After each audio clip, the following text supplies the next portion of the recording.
What's up, my movie collecting bosom buddies, and welcome back to the Lucid Nightmare. I'm your host as always, Jay Schatzer, and today I've got a fabulous Quickie movie haul for you guys.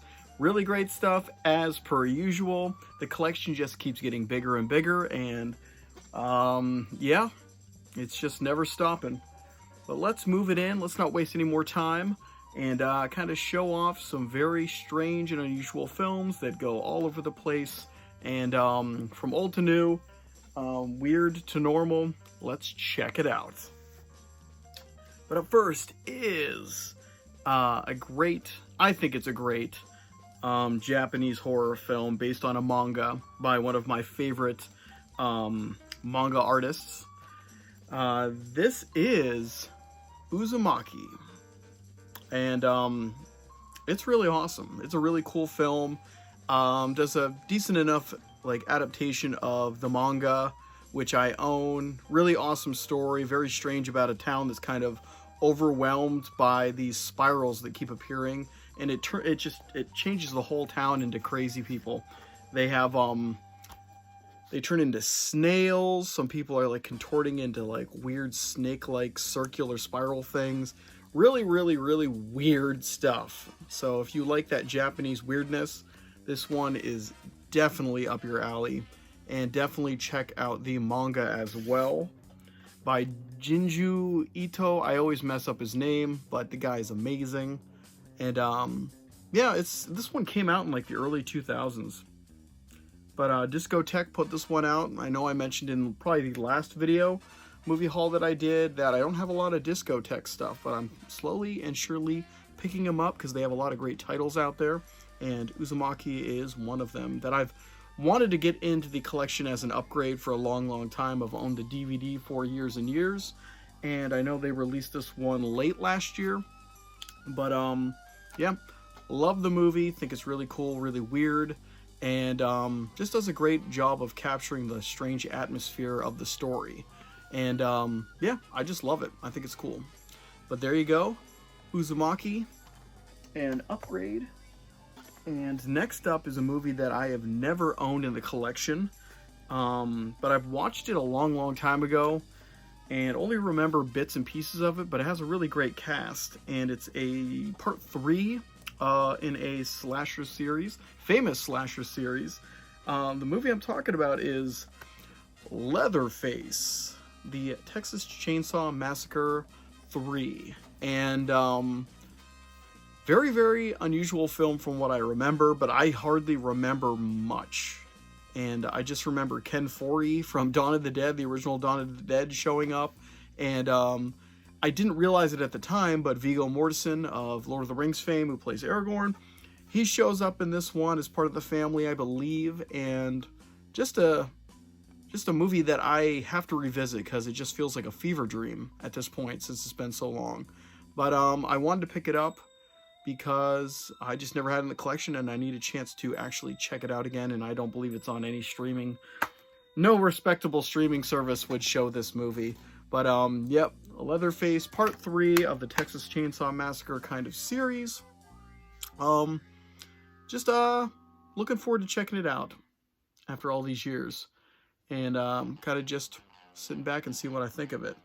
Like I said, first time in the collection, and nice to have it in there. I think I have parts 1, 2, and now 3 in the collection. I don't know if I'm going to venture outside of that. I really don't care about the modern shit. I don't really care about the modern shit.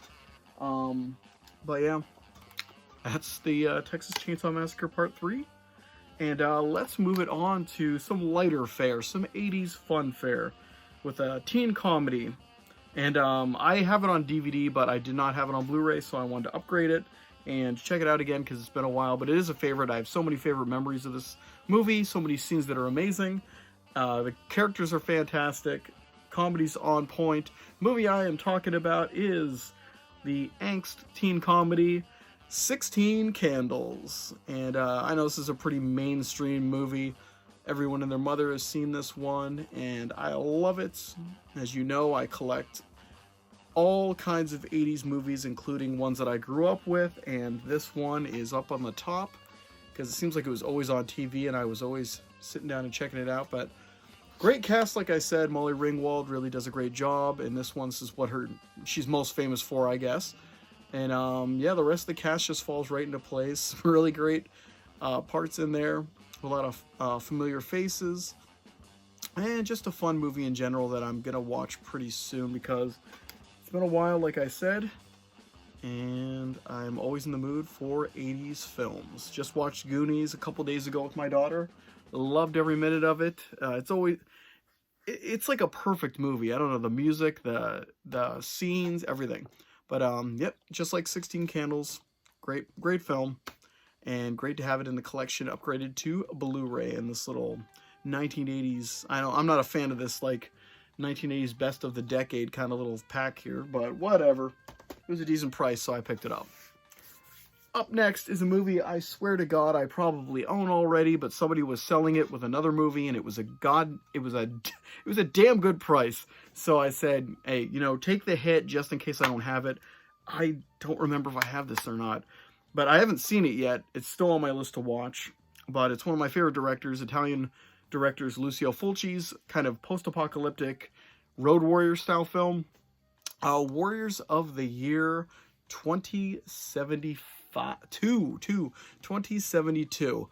I have not seen this one. Heard great things. Trailer looks pretty fantastic for an Italian action film, and I don't know if I have this in the collection. I'm gonna have to check, but as far as I know, it is the first time I've had it, and hopefully, because I don't like buying things twice, because I really just don't know what to do with the second copy. I usually just give it away to a friend and take the hit on the price, but yep, this one looks like it's going to be so much fun, and like I said, Lucio Fulci is like one of my favorite directors of all time, so kind of want to be a completist and have all of his stuff, and this was like one of the last ones I didn't really have, so yep.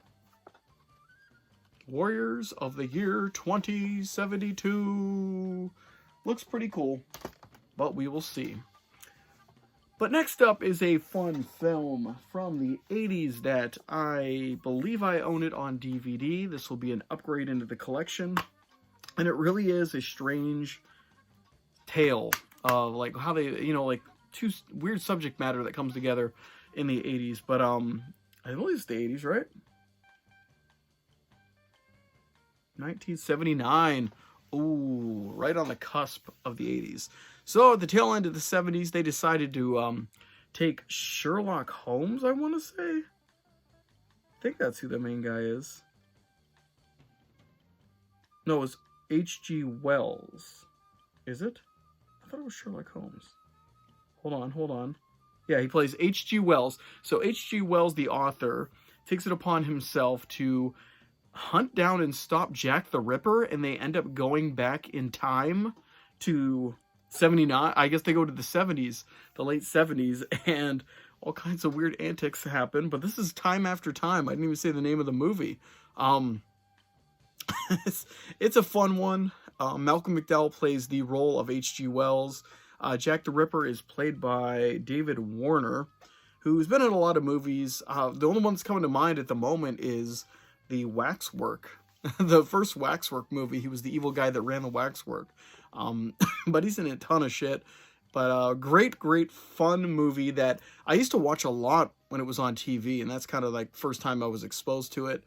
And like I said, I think I have it already on DVD, but I wanted to make sure to upgrade it here to Blu-ray with the Warner Archive collection, which is the Leatherface was also a Warner Archive collection. But a really great film with a strange plot, and just it has a lot of heart to it, and I remember really enjoying it. So Time After Time.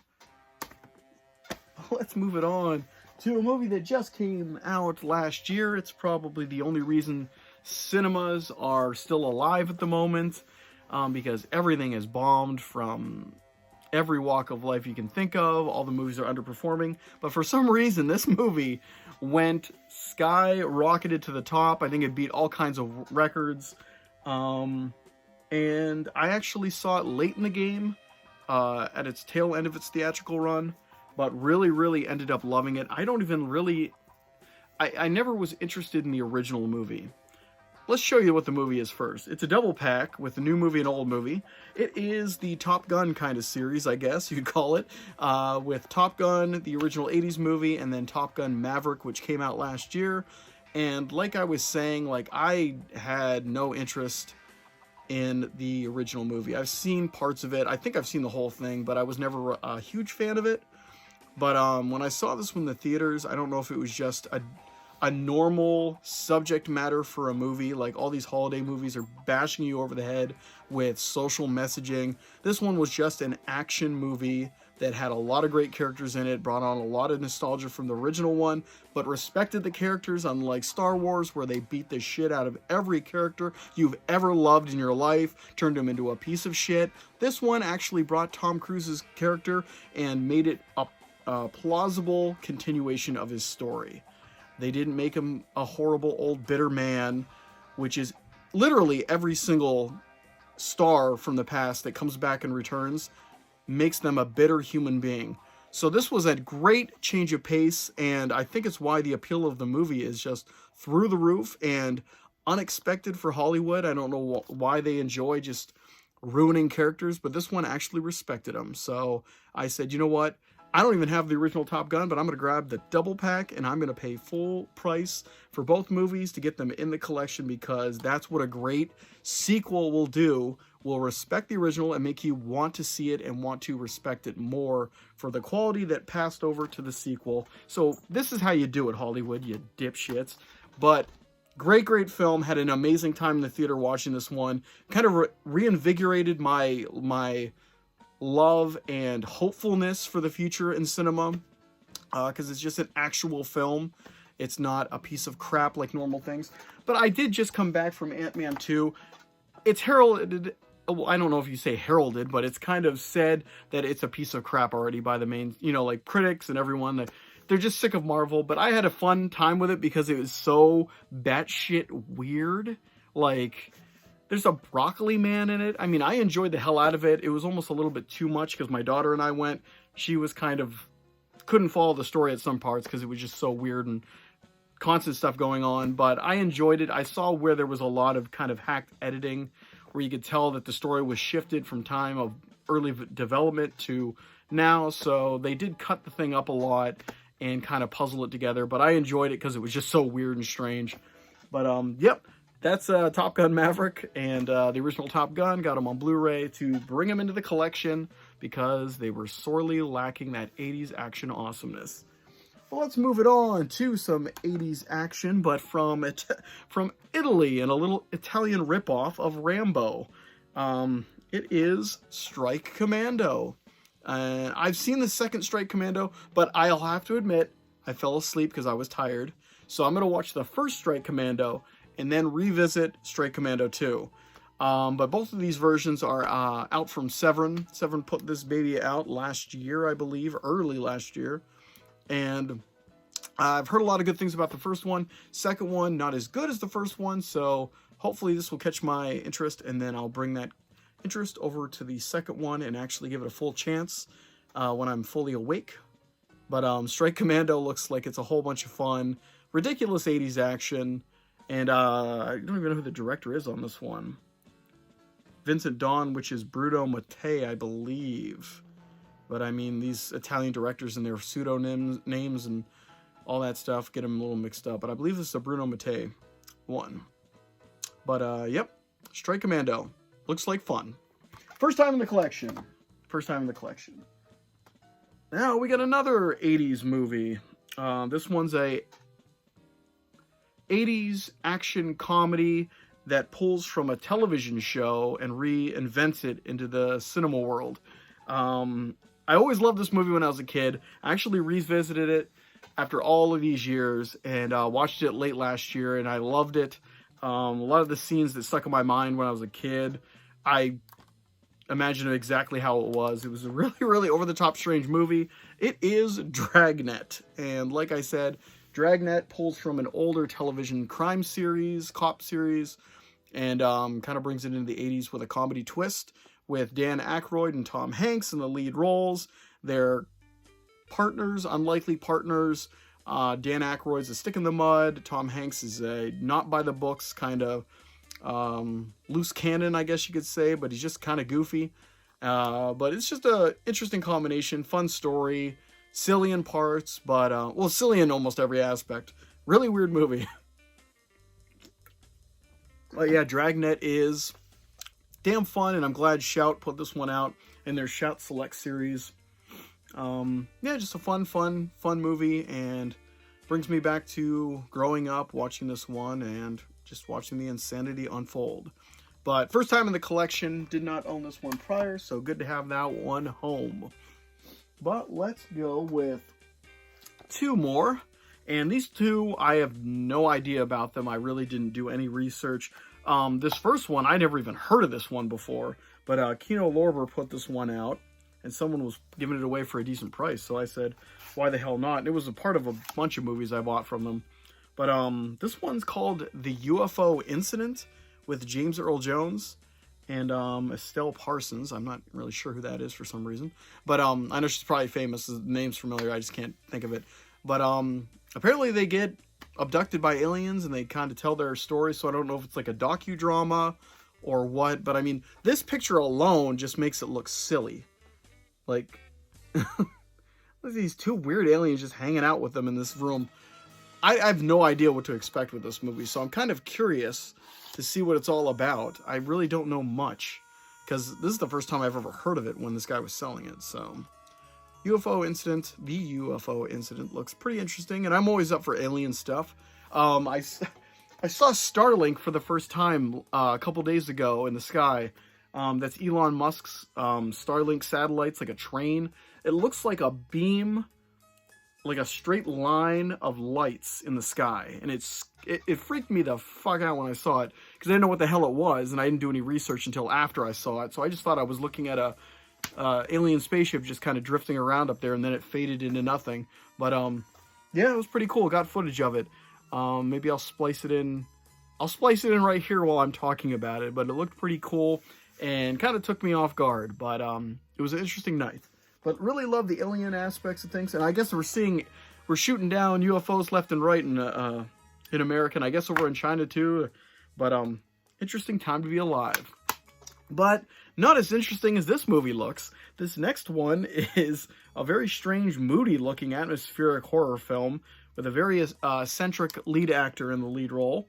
Nosferatu in Venice with Klaus Kinski. I don't know much about this one. I've seen the trailer years ago, and it looked interesting, and anything with Klaus Kinski is kind of worth a look because he really is that unusual. So, interested to see what this is all about, but it looks moody as all hell, very atmospheric, like I said, and I don't even know if the director is anyone I know on here. Augusto something. Never heard of the director, so yeah, it's going to be an interesting watch for the first time, and first time in the collection with Severin putting this one out. So that is the whole kit and caboodle here. Like always, a lot of varying subject matter from all walks of life, but cool stuff. And like usual, I got plenty more to go. There's going to be plenty more videos with more movies to show off. I have a Santo double collection from is it called Vindicator? I think that's the company that's putting it out. I have never owned a Vindicator one, so is it Vindicator or Indicator? Vindicator, I think. But looking forward to checking those two movies out. It's the early Santos action wrestling superhero movies. But that one's coming Monday, I believe, and then I ordered something from Mondo Macabro a long time ago, and they just said they're not releasing it till March. So that's the Bollywood horror one, and I'm so stoked for that. It's like my most favorite release that I'm excited about coming up. So I'm checking that one out as soon as possible, as soon as it comes in. So hopefully that is March, because it seems like it just keeps getting pushed back further and further. But yep, that's it for me today, guys. Hope you enjoyed that one. Hope you like what I'm doing here, and I hope you are seeing a lot of stuff that you want to pick up for yourself, and just hope you're doing good in general. But I will talk to you guys later, the next time I'm in front of a camera talking about movies. So take care, stay out of trouble, and get on out of here. See ya!